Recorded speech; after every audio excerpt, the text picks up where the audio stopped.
Hey everyone, welcome to part 2 of our trunk shelf build. In this video, we're going to be picking up where we left off in part 1 and taking you guys through our final steps that we took to complete our shelving system. We even surprised ourselves with this one, and it came out much better than we had expected.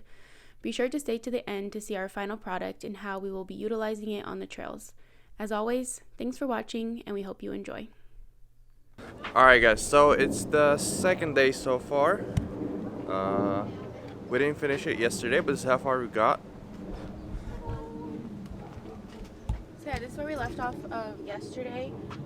So pretty much the last few things that we need to do is put the other piece of wood, extending this all the way to the back. We're thinking we're gonna leave a space back there just because that's where we usually put our jack and stuff in case of like flat tire or whatever. So I think we're gonna leave that back there. That way it's still accessible from the back seat and we don't like block it in. And then we have to put the hooks on the back in order to put the bungees down. And I guess paint it is also today. What else? Yeah, it's Am I forgetting anything? and then just adding more screws to just reinforce everything. like bracing it a little bit more in some places. The center wall that we were worried about seems to be pretty straight and pretty strong.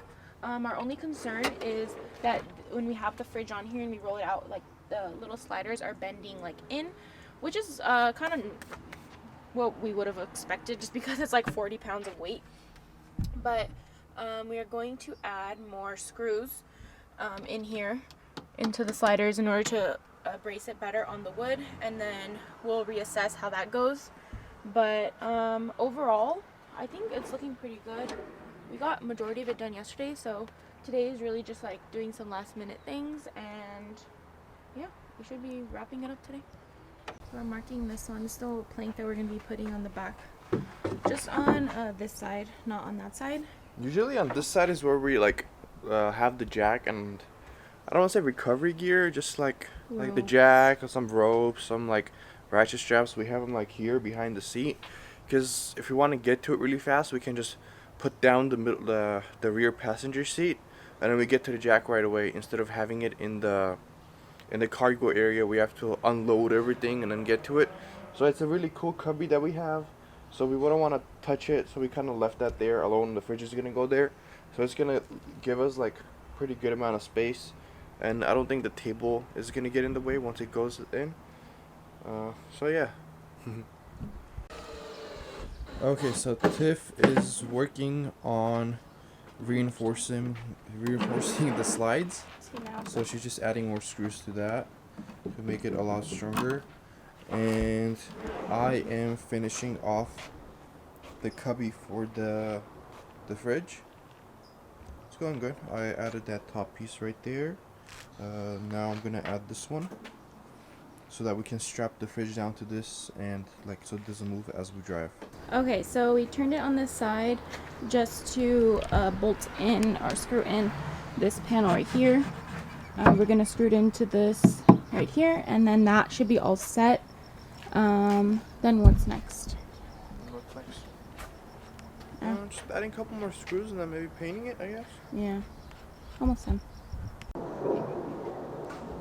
Okay, this is our final product, all complete. We just sanded it a little bit and then we're gonna get painting, but I think it looks really good. I know we keep saying, oh, we're done, but we forgot that we're gonna be putting the bungees from there down. So we're just trying to figure out exactly where we are going to bolt that on the actual wood itself, and to the point where the little bungee will be stretched all the way and actually serve a purpose. So that's what we're trying to figure out right now.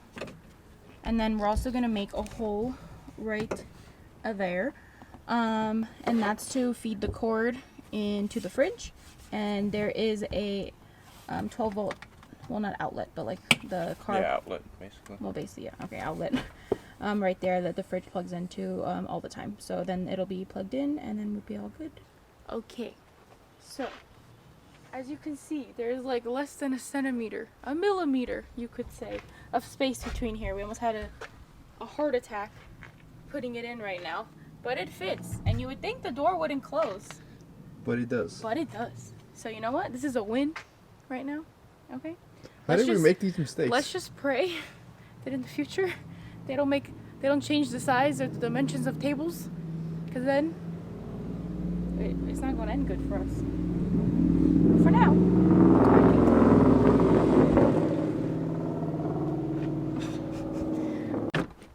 Yeah, see, without the jack, it fits perfectly under there, and it could go even farther back, but that's probably how we're gonna have it with the jack in the back. So Unless we get a different jack. oh yeah, unless we get a different one. But for now, that's what we have. Maybe we can get those the high lift ones when we build our rear bumper. Okay, so a few more updates. We made this little cut in. This is the drawer, so this is gonna be like the back of it, and this is just where the fridge actually plugs into. So we made a slot so we make sure it can plug in and everything is gonna be fine. We also made a hole in the actual side where the cord is gonna feed through, and then plug into the fridge. It's gonna be on this. And then we just went and got some paint. We were gonna do regular paint, like Roller painting, but we feel like that's literally gonna take forever, and we have to do a lazy few coats, today. and it's gonna have to dry. So we just got spray paint, and we got like this kind of grayish color, and I think that's gonna work well, and kind of go with our Theme. color scheme. So yeah, Do we even have a color scheme? we're like red and black, and then the then inside green. green. So I don't know. Yeah, I don't know. Anyways, but that's what we're gonna do next. We have also made a hole for the fridge to run the wire to the fridge, because the outlet is like about here in the car, so the wire's just gonna go through here. So yeah, and then we're just prepping the surface, sanding everything down to get ready for primer/paint. Alright guys, so while we wait for the paint to dry, we're just gonna give you guys a rundown on how much each thing costs. So this is the like Ace receipt. This is like where we got majority of the things. Again, we did go back like a few times just to get some extra screws and whatnot. So the two planks, which are the longest boards that we showed you guys, were $9.99 each. Wait, let me do the math.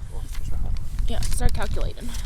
Well, we can just because we bought other stuff on this receipt, so we're just gonna like take everything out that was purchased for this project. So the planks are $9.99 each. Then we have the 2x4, the birch, which is what we use as the base, and that was $26.99. Then we have the huge pieces that we use of plywood, and those were we actually bought one in the beginning, then we went back and got two more. So those are $33.99 each. So that's obviously the most expensive one that we purchased. And we ended up getting 3 of those just because we figured out that we needed more. The little bungee straps or rubber straps were $2.40 each. Not that big of a deal. And then we got glue, which was the wood $6. glue. No, $8.99. Oh, There's a $8.99. book. $8.99. And then the D-rings. The D-rings were. There was a pack of 4 for $12. $11.99 or $12. We didn't need 4. We only needed 2, but it is what it is. So we also ended up going to Home Depot, and from there we got the drawer slides, and for the 22-inch, those were about like $18. I want to say. I've lost the receipt, but I think it's 20. Yeah, I think it's 18. And then as for screws, maybe like $12. Yeah. $12. At 12. What else? Paint. I think right now we went $15 for paint. Yeah, we got 3 cans of paint. What else? What else did we buy? Paint. I think that's everything. Yeah, and our boxes don't fit, so we're gonna need to get new boxes. Well, they do fit, but Well, they don't fit sideways like they were supposed to. yeah, but that's fine because they're cracked anyway. We need a new one anyway. So at the end, the price comes out to $220. Yeah, really? I think that's a lot. No, I don't know why he's expecting more. I thought it was like in the 300s because we Yeah. had gone like a few times to Ace and stuff, like picking up whatever we forgot. But honestly, like I feel like if you were to buy this at another like hardware store, I know like Home Depot's tends to be cheaper for wood than Ace. Yeah. So if we would have went there, it probably would have been cheaper. But I mean. But also like the prices of like lumber since the whole COVID thing started have like doubled at least. Yeah. So like if building something like a year ago would have been probably like half the price compared to now. Just because there's more demand and it's harder to get and all that. But I mean, overall, I don't think that's a horrible price to pay for all of this. I mean, we do have some wood left over that we could use on another project, I think. Yeah. So, but for the most part, I think this went better than we expected, I think. Like, yeah, it looks nicer. yeah. So after we paint it, we're gonna put everything back in, bolt up the D-rings, and then hook that all up, get it plugged in, and then we'll be showing you guys the real final product. And for those of you wondering how we run the fridge, well, I have the answer for you.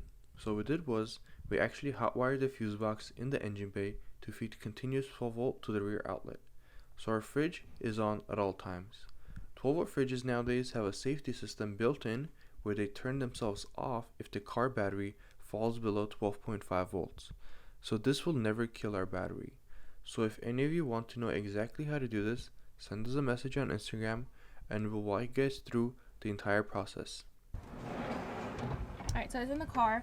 These are the rings. We bolted them here, and then they're hooking to the D-rings that are below there. Next thing is just to put the cord in through the hole right there, slide the fridge in, and then put everything in its place, and then that's it. Alright, we have the car running so we can show you guys everything on the fridge right now. So this is the set power. I think it's like the fridge we'll do a review on the fridge one day, but as you can see, this is the current temperature of the fridge. So it's set to go down to 36. It's been off for the last 2-3 days. This is the battery protection, so we have it on high, so once it gets below 12.5, I think the fridge itself will turn off. And then this is the compressor speed, so max and min, just kind of how much battery for it to use. That's our fuse, and that's the thing. Here, I'll pull it out. Let's see what it looks like when you.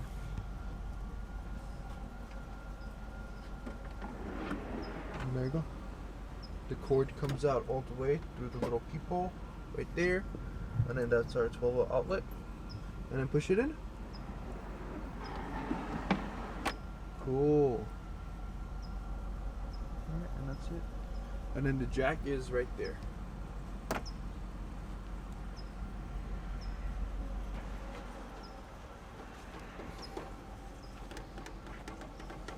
Cool, right? I like the color.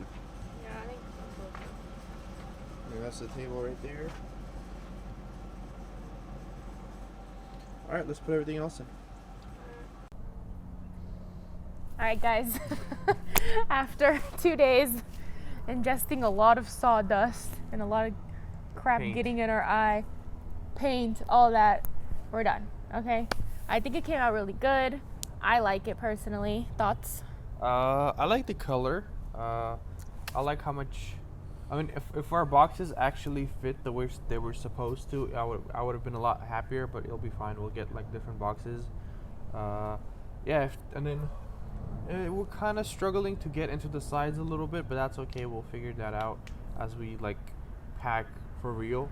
But this is gonna be like a pretty big like help for us, because a lot of times when we pack on like big trips, everything just gets stacked on top of each other, and if you want to get one thing out that's in the middle, you have to take everything out and then get it and then put everything back in. Yeah.